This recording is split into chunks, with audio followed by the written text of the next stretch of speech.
విజయసాయిరెడ్డి పరోక్షంగా జగన్ చుట్టూ ఉండే కోటరీని టార్గెట్ చేశారు అనేది కూడా తేలిపోతుంది. ఖచ్చితంగా ఇవాళ ఈ ఢిల్లీలో కూడా మనం సుప్రీంకోర్టులో కూడా లిక్కర్ కేసు సంబంధించినటువంటిది చెవిరెడ్డి మోహిత్ రెడ్డి కేసు విచారణ సందర్భంగా ప్రభుత్వం తరపున పాల్గొన్నటువంటి వారు కూడా ఇంకా చాలా విషయాలు బయటకు వచ్చాయి, వాటిని కూడా మేము కోర్టు ముందు సమర్పించబోతున్నాం అనేటువంటి అంశాన్ని కూడా ప్రస్తావించారు. ఏంటి అసలు కృష్ణ గారు, ఏం గుర్తించింది అంటే ఒక మోహిత్ రెడ్డికే అది పరిమితమా, లేకపోతే ఓవరాల్గా ఈ కేసులో కూడా చాలా ముఖ్యమైనటువంటి అంశాలు వెలికి తీశారనుకోవచ్చా? ఏంటి అసలు ఇవాళ సుప్రీంకోర్టులో ఏం జరిగింది ఒకసారి? సుప్రీంకోర్టులో జరిగింది ఏంటంటే, చెవిరెడ్డి మోహిత్ రెడ్డి ఎవరైతే చెవిరెడ్డి భాస్కర్ రెడ్డి కుమారుడు ఎవరైతే ఉన్నారో, ఆ చెవిరెడ్డి భాస్కర్ రెడ్డి కుమారుడు అయినటువంటి మోహిత్ రెడ్డి కూడా ఇందులో ఈ లిక్కర్ కుంభకోణంలో పాత్ర ఉంది. అతనే ఈ డబ్బులన్నీ కూడా హైదరాబాద్ నుంచి తర్వాత అటు నుంచి ఇటు నుంచి మార్చేసి బినామీ కంపెనీలకు చేర్చాడు. ఆ డబ్బును మార్చడానికి తన వాహనాలను కూడా ఉపయోగించుకున్నాడు అన్నది ప్రధానమైనటువంటి ఒక అభియోగం అతని పైన. సో దానికి సంబంధించి ఈ యొక్క ముందస్తు బెయిల్ కోసం ఆయన హైకోర్టును ఆశ్రయించినప్పుడు హైకోర్టు ఆయనకు చెవిరెడ్డి మోహిత్ రెడ్డి హైకోర్టు ముందస్తు బెయిల్ నిరాకరించింది. దాంతో సుప్రీంకోర్టును ఆశ్రయించాడు. సుప్రీంకోర్టును ఆశ్రయించినప్పుడు ముందస్తు బెయిల్ ఇవ్వలేదు, కానీ ముందస్తు రక్షణ అయితే కల్పించింది. ఆ తర్వాత వాయిదా వేసింది, ఒక 2 వారాలకి, ఆ తర్వాత 4 వారాలకు వాయిదా వేసింది. సో ఆ విధంగా ఈ రోజు విచారణకు వచ్చినప్పుడు రాష్ట్ర ప్రభుత్వం తరఫున దీనికి సంబంధించి మా దగ్గర కొన్ని కొత్త ఆధారాలు, కొత్త వివరాలు వచ్చాయి. వాటికి సంబంధించి కూడా మేము అఫిడవిట్ దాఖలు చేయాలి కాబట్టి దానికి కొంత సమయం కావాలి. దానికి ఒక 4 వారాల సమయం అంటే సరే 2 నెలల సమయం తీసుకోండి, 8 వారాల సమయం తీసుకోండి. మీరు వేసిన తర్వాత మళ్ళీ దానికి సమాధానం ఇవ్వడానికి చెవిరెడ్డి మోహిత్ రెడ్డి మరో 4 రోజుల సమయం. సో మొత్తానికి 3 నెలల సమయాన్ని సుప్రీంకోర్టు ఇవ్వడం జరిగింది. మోహన్ రెడ్డి ఎందుకు అరెస్ట్కి భయపడుతున్నాడంటే, ఇదే కేసులో ఇప్పటికే పలువురు అధికారులు, ప్రైవేట్ వ్యక్తులు కూడా అరెస్ట్ అయ్యారు. తన అరెస్ట్ కూడా ఖాయమని భావించినటువంటి Mohit Reddy section 438 CrPC anticipatory bail కోసం ఈ కోర్టును ఆశ్రయించారు. అయితే ఇది ప్రభుత్వం మారిన తర్వాత రాజకీయ ప్రతీకార చర్యల్లో భాగంగా తన మీద కేసు పెడుతున్నారు. దర్యాప్తుకు సహకరిస్తున్నాను, కానీ అరెస్ట్ చేయాలని భావిస్తున్నారు. అరెస్ట్ చేయకుండా తనకు సహకరిస్తున్నంత వరకు కూడా తన తండ్రిని కూడా అరెస్ట్ చేశారు. ఇంకా తను కూడా అరెస్ట్ చేసి ఈ యొక్క కక్ష సాధింపులో భాగంగా వాళ్ళు మమ్మల్ని కొంగదీసే ప్రయత్నం చేస్తున్నారు. నేనే విదేశాలకు ఏం పారిపోను, తర్వాత సాక్షులు కూడా మేము ప్రభావితం చేయను, కాబట్టి నాకు ముందస్తు బెయిల్ ఇవ్వాలి అనేది ఆయన మెయిన్ ఇది. అయితే ఇవాళ చెప్పింది ఏంటంటే, కాల్ డేటా రికార్డులు, వాట్సాప్ చాట్స్, ఈ ఫైనాన్షియల్ ట్రాన్సాక్షన్ కి సంబంధించి ఇవన్నీ కూడా మోహిత్ రెడ్డి పాత్ర ఇంకా ఎక్కువగా ఉందని చెప్పి మాకు కొత్తగా తెలిసింది.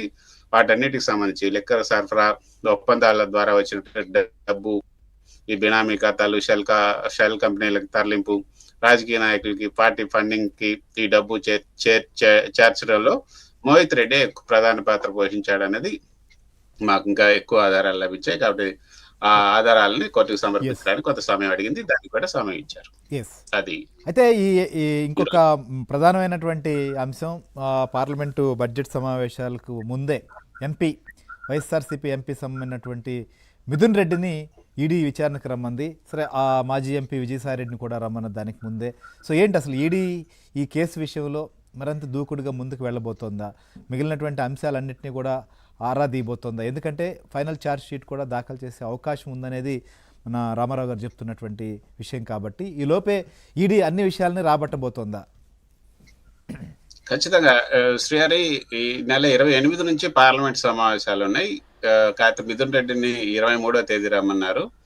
సో దానికి హాజరు కావడానికి ఎవరు కూడా అభ్యంతరం ఉండకపోవచ్చు. పార్లమెంట్ సమావేశాలు జరుగుతున్న సమయంలో కనుక జరిగితే, పార్లమెంట్ సమావేశాలు ఉన్నాయి కాబట్టి నేను రానని ఆయన తప్పించుకునేందుకు ప్రయత్నం చేయొచ్చు.